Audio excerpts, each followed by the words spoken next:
This is the National Geographic Channel.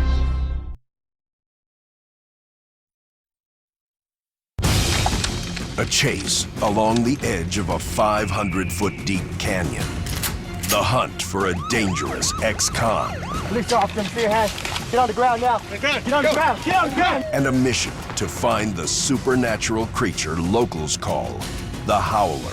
To hear it, it sends chills down the spine. 27,000 square miles of the Wild West. Spread out across 3 states. This is the largest Indian reservation in North America. And these are the Navajo cops.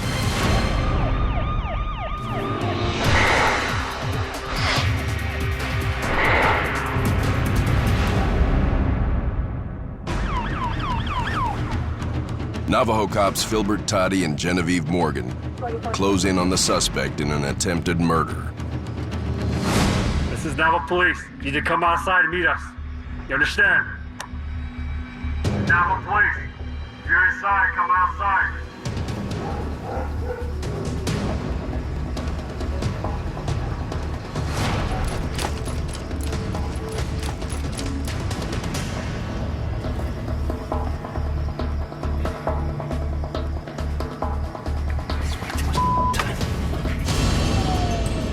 The case began 3 hours earlier, as Toddy was about to finish his shift.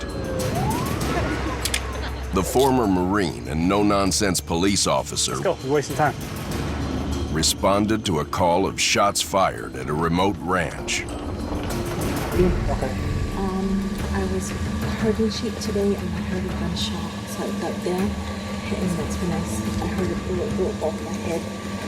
There is a disagreement between the two parties over land and livestock. According to the lady here, the individuals right down the way shot her. In a region where many families still rely on livestock, land disputes like this one are common. There is no private property on the reservation. We only have tribal leases.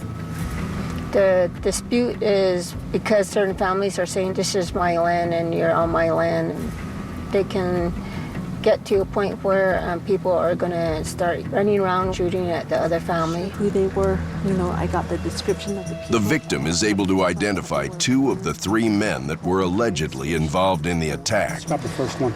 They were dressed both black pants and then black jacket, and they're carrying a big duffel bag to the door. Their names are Joshua and Donovan. They were both black. Joshua, and did you see any firearms with him?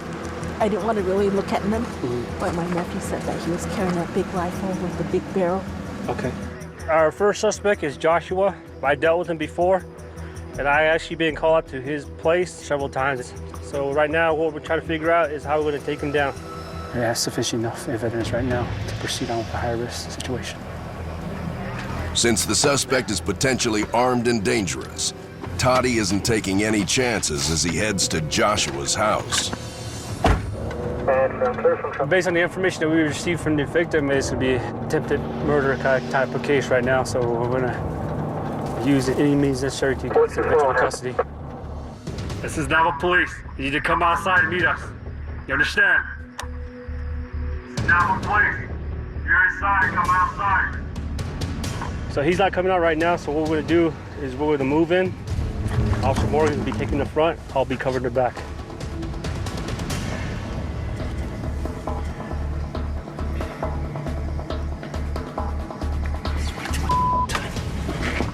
It's taking way too long. Something may have happened to Morgan.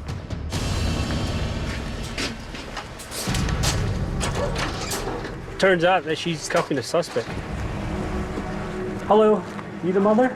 Yeah. I'm Officer Tyler with Roundup PD. The reason why we're here because it's a serious incident that occurred here. Okay, we got numerous reports that your son was shooting at another human being. Yeah. Okay, is there any firearms in this house? No. While Toddy questions the man's mother, Joshua tells Officer Morgan where to find the second suspect, Donovan. Okay. Well, we'll go over there right now. Drive. Okay, we got Joshua detained. We're ATL for the other subject, Donovan.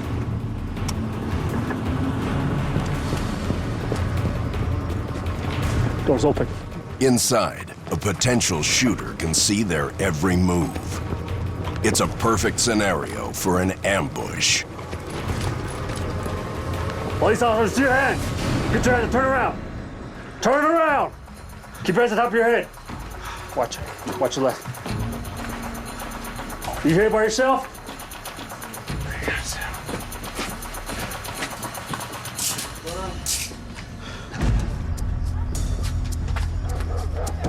Okay, take the child back inside, please, while you're standing there. Go. Does that have to? Yes. Why? Child doesn't need to be experiencing Are you this. just going to use a gun? No, go back inside. That's enough. Quit being childish.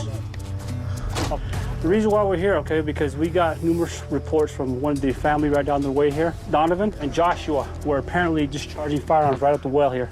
They were physically identified, okay, by certain family members. They saw physically who they were, what they were dressed like, and they identified the firearm and who was firing them. So that's why we're up here with our guns and everything like this, okay? Because we're not going to take any nonsense like this. It's just for our own personal safety. Because we're trying to locate that weapon. Come on down, Joshua. Yeah. How old are you? 19. 19? Okay, you pretty much know what's going on. Oh, okay. The reason why we're here is because you've been reported to have been shooting at someone up in the hill over here. I've been reported Yes. to shoot at somebody. And I'm gonna be straight up with you. I was hanging out with him today. Who? Donovan. And he did tell me him and my cousin shot at somebody, and I know who if you want, I can tell you which one of my cousins it was. Please do. It's his name is Marcus. Donovan, sit up.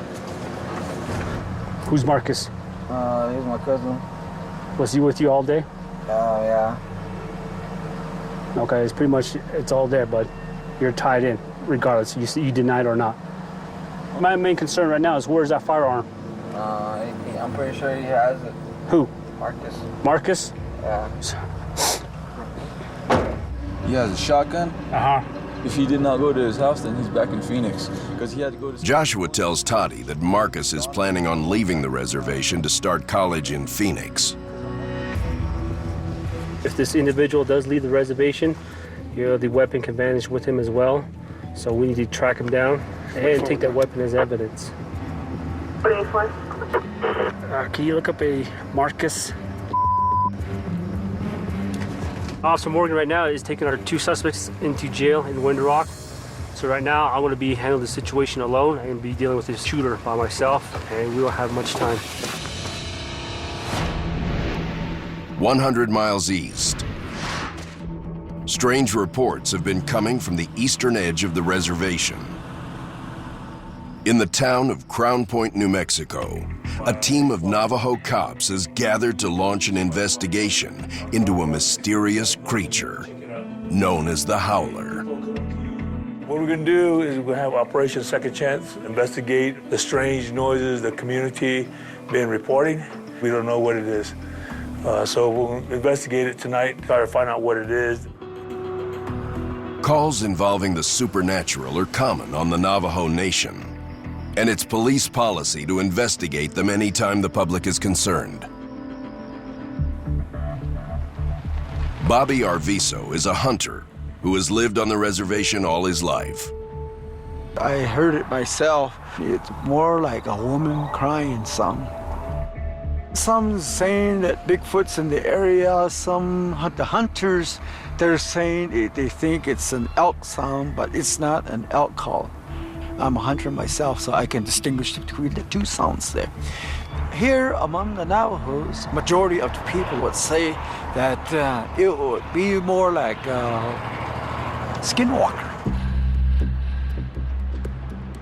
In Navajo tradition, a skinwalker is a shapeshifter. Like a werewolf, it's a person who completely transforms into a wolf or a coyote. They are witches that can bring sickness and even death to their victims. It has a lot to do with witchcraft. Skinwalkers, they dig up the dead, use their bones, and use whatever they can use off of a corpse. When I first heard this, it just went straight, like it went, woo, for a long time. But the second sound, it sounds like a female cry. Tonight, Captain Steve Nelson is sending a team of Navajo police officers into the hills south of town to see if they can find it. We're just getting too many texts, too many reports, people calling us. We just want to verify, see what it is.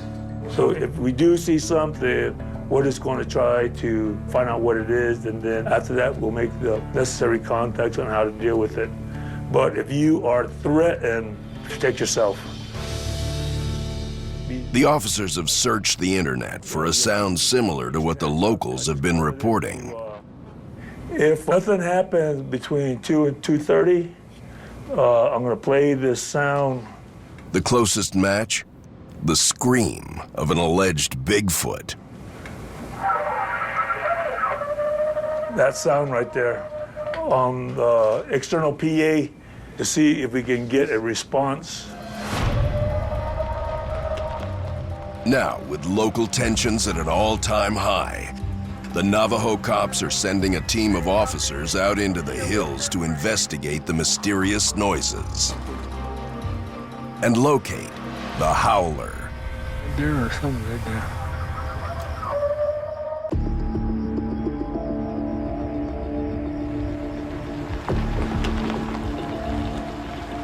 We're moving into our positioning now. We'll be going off-road up here. And when they get to position, they'll be calling in. Then we're going to shut down and go stealth.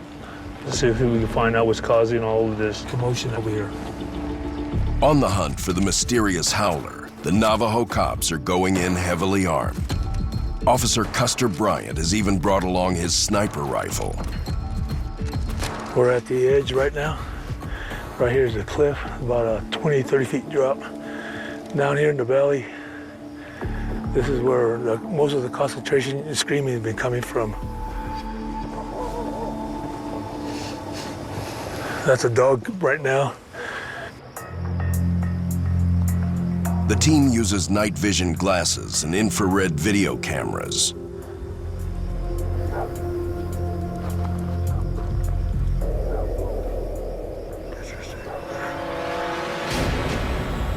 Custer Bryant thinks he's spotted something. There's somebody laying right there or something right there.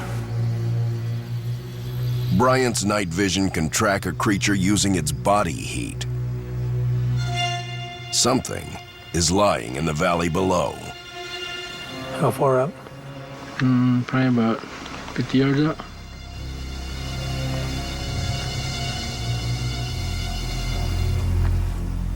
Closer inspection reveals nothing more than a stray dog. Dog.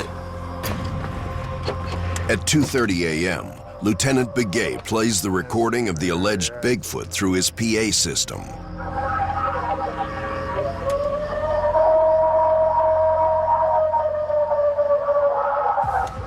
He hopes to inspire a response from the Howler.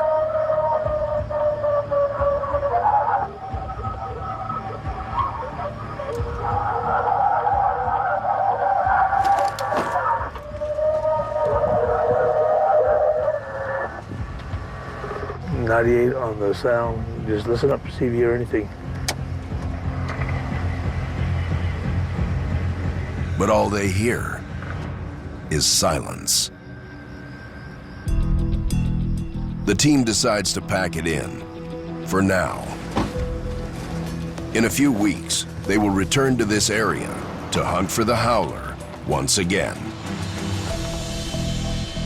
To hear it, it sends chills down the spine of a lot of people.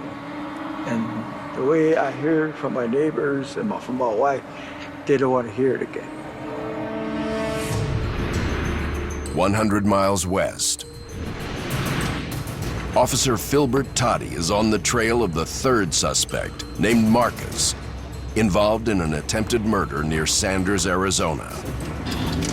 Right now, we'll be heading over to another location with another individual that I'm going to be questioning or making contact with. So he's label as the primary individual with the firearm. Toddy doesn't have an address, just a description of the house. Gonna look for a blue house with a white Tahoe. Oh, here we go. 44, that'll be at the location.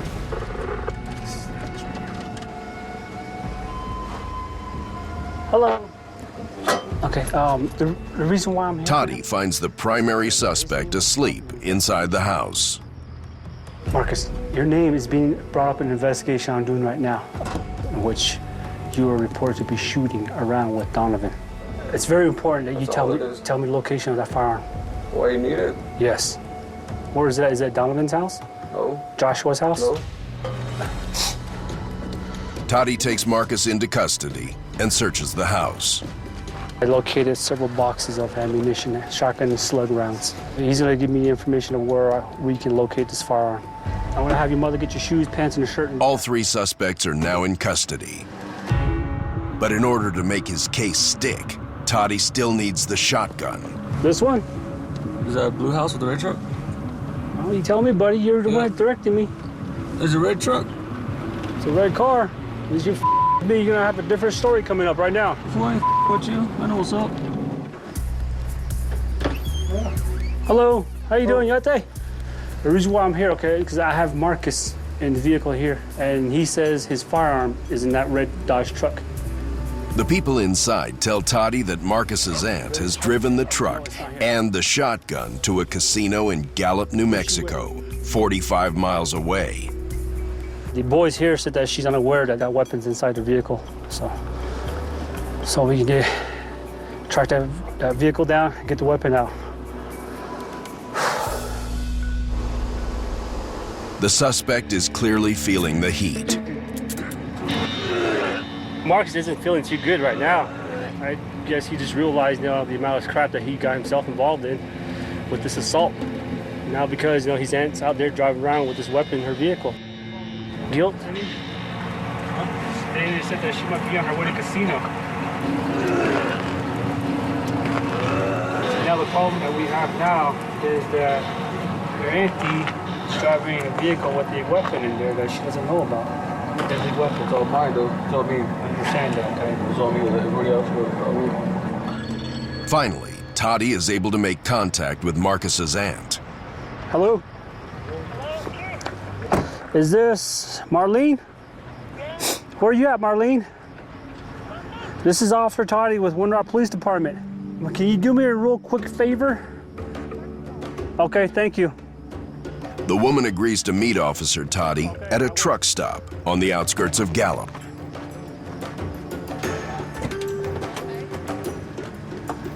I'm turning Marcus over to Officer Morgan. Meet you up at the station. Okay.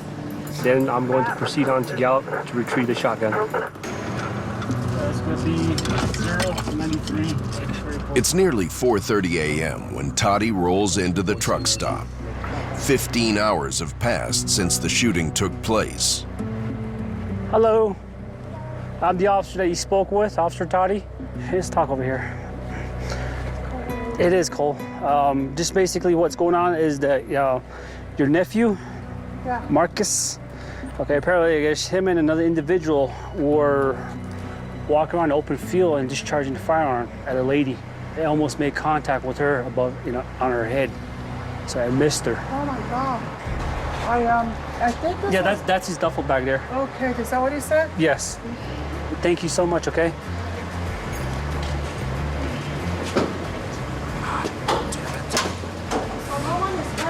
No, just a little bit shooken up on what happened. It's the same weapon described by the victim and the other two suspects. It also matches the 12-gauge slugs that I retrieved from the house. One weapon off the street, person responsible in custody, and good results tonight. This individual will never see this weapon again. Feeling tired, but gratified that I did my job.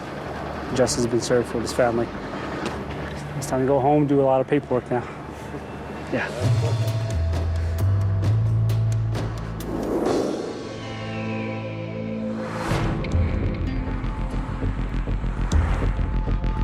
The Navajo Police Drug and Gang Unit rolls into town for a roundup. We're here in Shiprock now, and we're going to be serving over 20 warrants. Our Navajo Nation tribal warrants, and also state extradition warrants for charges of armed robbery to check frauds to 4th-degree felony DUIs. Mainly natives because they're hiding here on the Navajo Nation, and it's hard for the states to come in and actually make their arrests.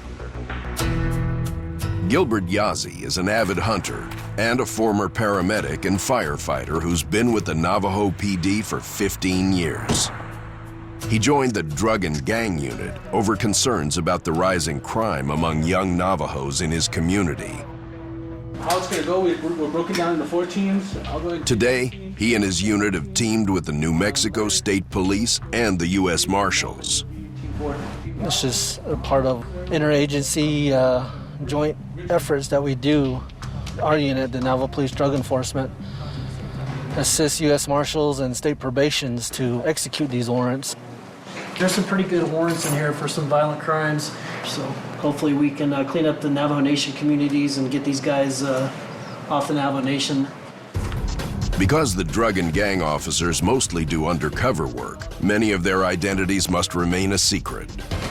Their first target today, an armed robbery suspect. There's that house that they just built here. I sat on the house the other day. He's there. We'll go ahead and hit this one first. So just be careful. We'll make sure we get the house surrounded. Just watch your backs. Police!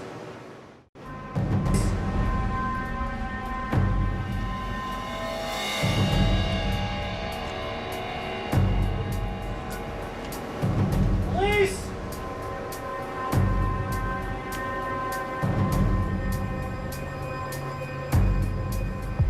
Several officers are inside the house.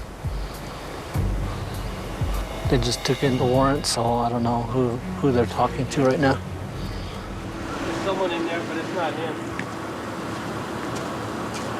I don't know where he's at, but they didn't want us over. It's not him. They're not saying it's him, or they don't know where. We ID'd him. We ID'd that guy. It doesn't appear to be our suspect. Needles are found in the house, Finegrin, stuff like that. Okay. Anything on these structures here? Nothing that I know of yet. Yeah, we got an open window there. I don't know. Kind of looks like a storage trailer more than anything. No one hooked this place up. Those open windows, it don't seem right.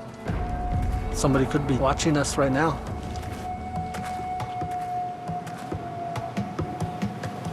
It's like a hangout place here. This would be the place he'd be hiding.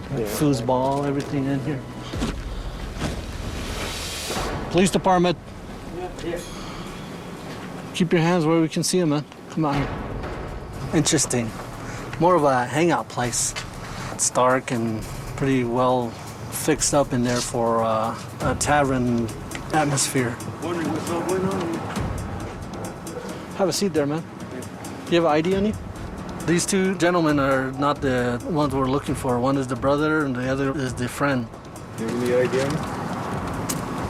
No, I don't. Is it okay if we check inside? Yeah. Nobody else in there? Nobody. Why don't you guys go ahead and step off? They both said that they didn't know what was going on. Do you guys know these people over here? In the brown house? Yeah, The brother of the individual gave us consent to search the residence. police. Just pat you down real quick. Come over this way, man. We looked around inside and also gave a warrant check on both of them. Any weapons or anything like that was found inside? That's obvious. And one of them is actually wanted for vehicular homicide. Well, my dad, he got that from his work. As the officers search the trailer, they make an important discovery. Residue of methamphetamine, small 1-inch by 1-inch baggies. Legally, we can still test it, put it in a tester. If it comes back to be methamphetamines, we can charge them for it. Then it did come back to be positive for methamphetamines. We're talking to him right now. He's not looking at jail time. He is a user, not a dealer. In this case, we're looking for the brother.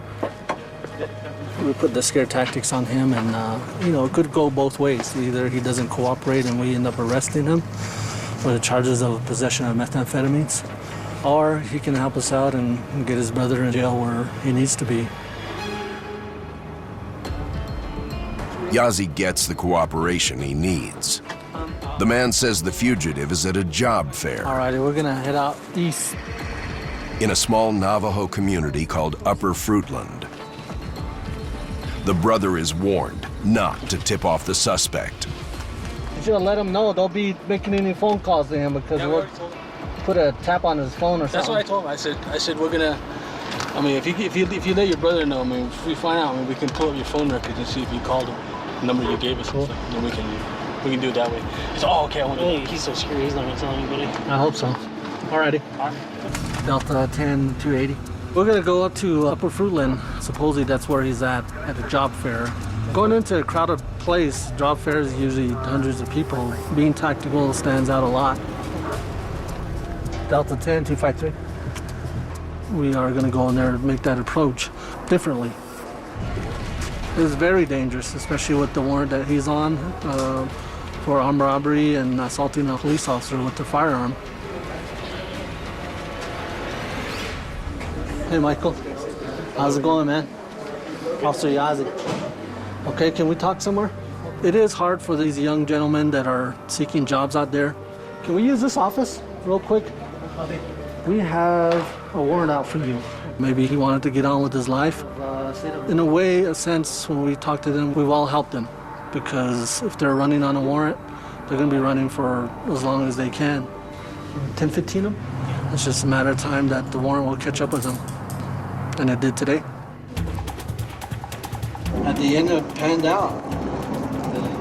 Got the major criminal off the road and off the streets and from the neighborhood. So hopefully he puts an end to his criminal history. 100 miles away, Officer Christopher Holgate gears up for a night shift in the Window Rock District, the capital of the Navajo Nation. Slow down a little, I got it. It's the most populated area of a reservation that is mostly rugged and rural. Police officers, to your hands!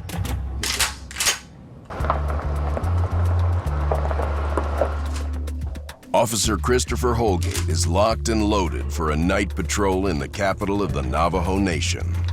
This is the new shotgun that all officers in the Window Rock District have now. It's the Mossberg 590. Most of the time, we've been going to shots fired calls with just our sidearm. But sometimes, we go to some of these calls and we are outgunned. Holgate is a 28-year-old father of two and has been a Navajo cop for 4 years. Before I go on duty, I, bless myself with this bitter herb, to help me be protected in my traditional ways. And this bitter herb does protect me because when I'm going out there, I'm dealing with a lot of people. And a lot of people would like to harm me in certain ways, witchcraft, evil doings, evil ways. But once I put this on, I feel protected. All right, guys, I'm gonna head to work. Well, I have tattoos on my kids, my daughter Kiara and my son Trey, because they're always with me wherever I go. My mindset before I go on duty is I am gonna come home tonight. Okay? And I'm sure every officer feels the same way, that they want to come home safely at the end of their shift. I'll see you guys later. All right, now I'm working night shift, graveyard as we call it, shift 3. I like the nights. It's a challenge at first, but you get used to it. There's a lot more action. It's probably one of the most dangerous shifts that you could be on. There should be a lot of action going on tonight. We have other units that are on right now to help us because the Friday night is usually the biggest night. The downside of it could be a lot more calls. 30 forward, up. A little after 10, Holgate is called out to the remote community of Sawmill. 34. where a group of 6 men, led by an ex-con with a long history of violence, have started trouble with their neighbors. One of our known regulars get called him like every other day. Third call was received stating that he was at his girlfriend's house. So me and another officer were heading up that way to go check it out. The guy's a known offender. He likes to take off when law enforcement's there. But he's one of those guys just gotta watch out for him. So he's down now. Down here at the highway, yeah. All right, now they told us that the guy we're looking for is some other individuals that we know are known offenders also. We use caution around them. They like to take off.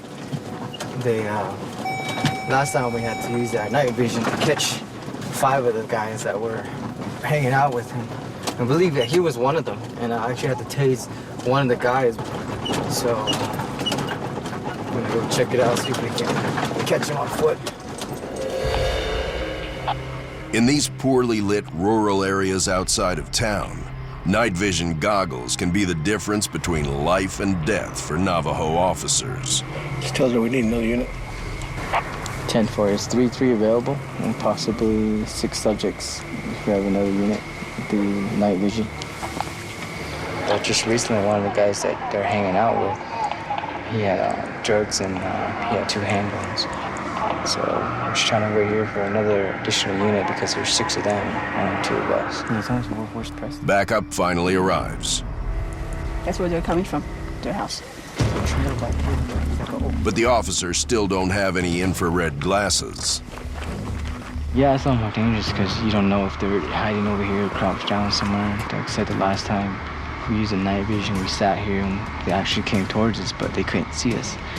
And we were able to sneak up on them, and we actually caught 5 of them.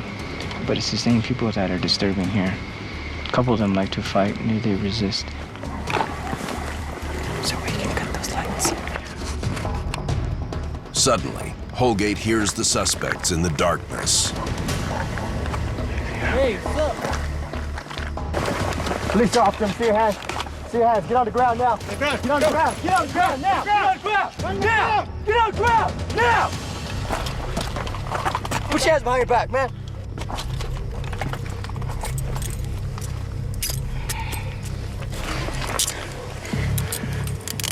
What's your name, man? Joshua T.C. Rishi, why are you disturbing again, man? The officers arrest 2 of the suspects. But they're still looking for 4 more men, including a dangerous ex-con. 3-4, 320. Luckily, Officer Jefferson Lilly arrives with the much-needed night vision goggles.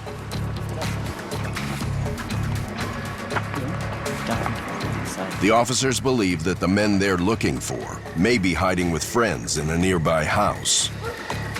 You can't see because of those trees.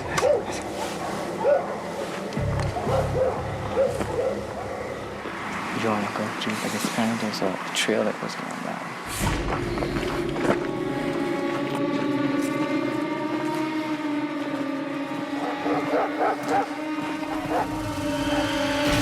Get down, get down, get down, all the way down your stomach. All in your stomach, man. You two, get on your knees. Get on your knees, get on your stomach. Don't move, man. Put your arms out, put your arms out, arms out.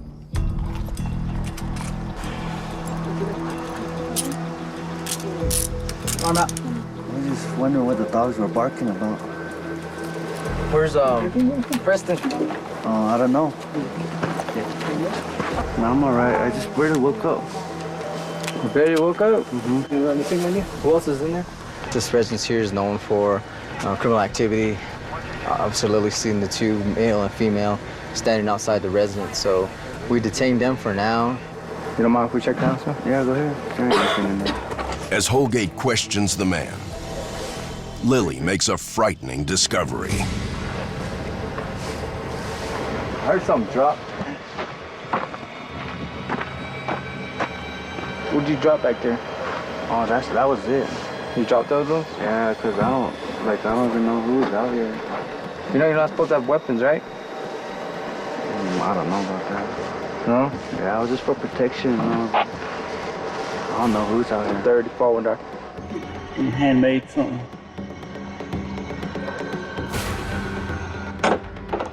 This is straight out.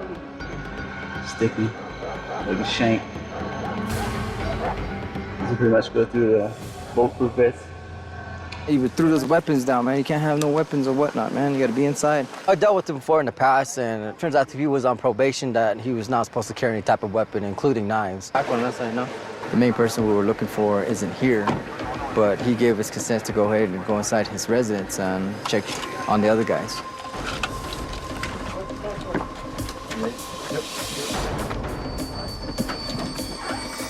No, please. Police officer, see your hands, bud. See your hands, see your hands. Bud, hands up, hands up. Turn around, turn around, turn around, turn around, turn around, turn around. So once we made entry, we, had our weapons. The person that's been here before actually had some weapons on him, a couple of handguns. So we just detained people for now. Lay there, don't move for me, man. Okay. No, please. Again, where did you see him? No, please. No, please, open the door. Police officer. Get down, on the ground, on the ground, on the ground. On the ground, dude. Don't move. Anybody else in here? Well, it turns out none of the people are involved in the disturbance that occurred tonight, but we're running warrants on all of them right now. The younger one that was here, he actually had a warrant for his arrest for failure to appear for a court. Of the 6 men the cops were looking for tonight, 4 have gotten away. But Holgate still has some questions for the man with the knives. Yeah, the reason why I brought out those knives because skinwalkers been trying to come up here too, so. Skinwalkers? Yeah. I don't know about that one, man. That's what those knives would help. I know, but... So he just said it was weapons and, possibly protect himself from skinwalkers, but, I don't know. Different stories and whatnot. The main person we were looking for isn't here, so I just let him go.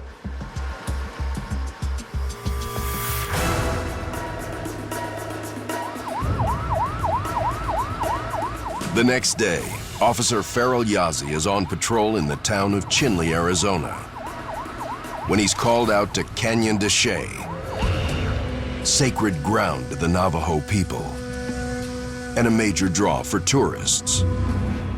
Here, non-natives get their first glimpse of Navajo culture. But right now, it's the scene of a brutal fight over native artwork. We got another call, 3 male individuals fighting. We'll go ahead and roll on that, see if we can assist the other officers here. Navajo officers quickly pick up 2 of the men, fleeing from the fight. Why are you breathing so hard, man? Running. Running from what or who? My brother. A 3rd suspect has disappeared and may be armed. Yeah, my money. Okay. Apparently the 3rd suspect that we have might have gone down the trail here, so let's see if we can locate him. Probably went down the trail.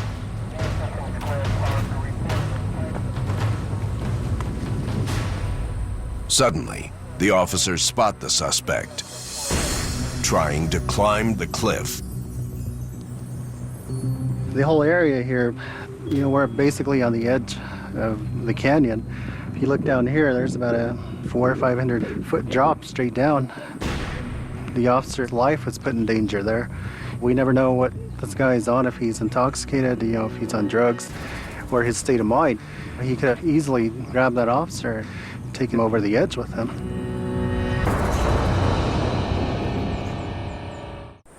Officer Farrell Yazzie rushes in to assist with the arrest on the edge of a 500-foot deep canyon.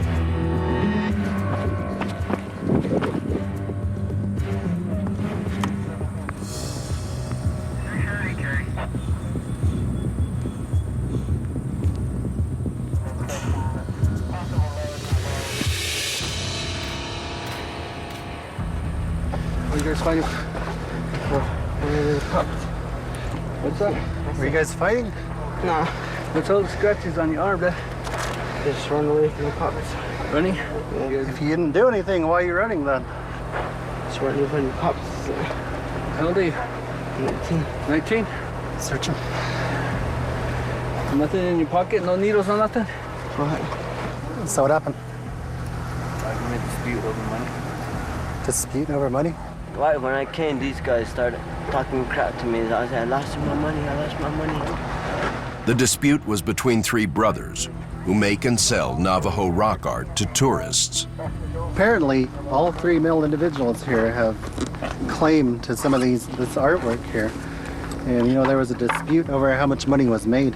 I was selling to the tourists, me and my little brother were selling rock. That's you guys' stuff over there? Yeah, that's yeah. And I guess that's what the fight was about. In an area where jobs are scarce, Looks busy up here today. selling native artwork and jewelry is big business. The officers bag the brothers' artwork as evidence. And then all three men are transported to the Chinle jail. 70 miles away, officers in the Window Rock district are amping up their patrols along Route 264. State Highway 264 is also known as the Code Talkers Highway. It was named after the Code Talkers who fought in World War II in the Pacific using our native language, our Navajo language, as a code. But it also is the main lifeline that actually comes into Window Rock, also throughout the reservation. But when we get a lot of calls, it gets pretty busy on 264. Criminal investigator Salvantis Begay is one of nearly a dozen officers who patrol Route 264. He's about to head back to town when Officer Marwin Joe comes on the radio. I got a vehicle that's failing to stop. We're stopped down.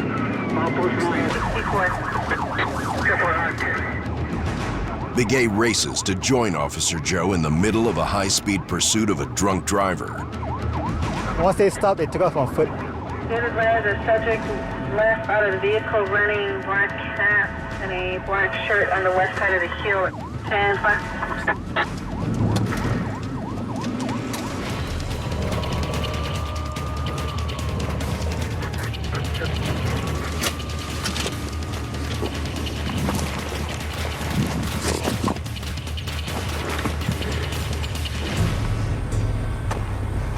Okay, we got him contained somewhere. Get down there. I-5, let's go here at the church area. He laid down somewhere. Marlon's down here.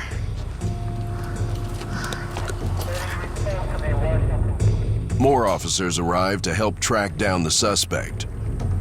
One of them is Chris Holgate.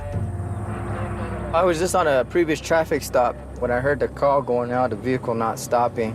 And we got there as fast as we can to back him up.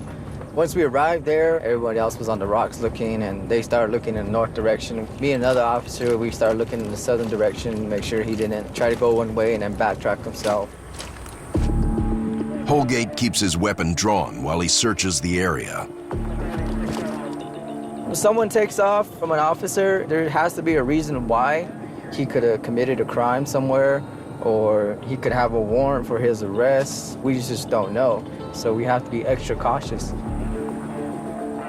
As Holgate and Joe pick their way through the rocks, Begay and the officers on the hill spot the suspect on the run in the open country below. We started running towards the west from where they said we see him in that open area. Once we went over the hill, you could just see him from a distance. And he kept looking back as we and Officer Joe kept running after him full sprint as hard as we could. The suspect runs across the field and toward a road. 5253, you got visual? But a patrol car arrives, blocking any escape. Come on, hands up, hands up. Got him. And the man is apprehended. Hey, mosquitoes too much. Yeah. Well, we're running away from the mosquitoes. Yeah. See that black cloud on top of us? There's a mosquito cloud just right behind us. They're trying to catch up with them. The suspect is arrested for driving while intoxicated and unlawful flight. Okay. That's mosquitoes up there. Anytime that someone tries to run from us, we assume that they've done something or have committed some kind of a crime. Here. It feels good knowing that we put someone behind bars, that we know we're doing our job. The holy people blessed me to put on this uniform and help me get out there and do my job and protect the people who need to be protected, help the people who need to be helped.